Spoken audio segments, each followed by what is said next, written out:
أسعد الله أوقاتكم بكل خير.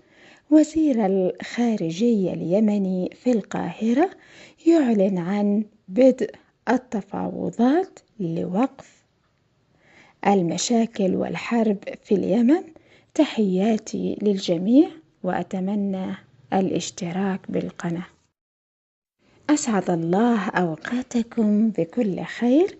وزير الخارجية اليمني في القاهرة يعلن عن بدء التفاوضات لوقف المشاكل والحرب في اليمن. تحياتي للجميع وأتمنى الاشتراك بالقناة. أسعد الله أوقاتكم بكل خير. وزير الخارجية اليمني في القاهرة يعلن عن بدء التفاوضات لوقف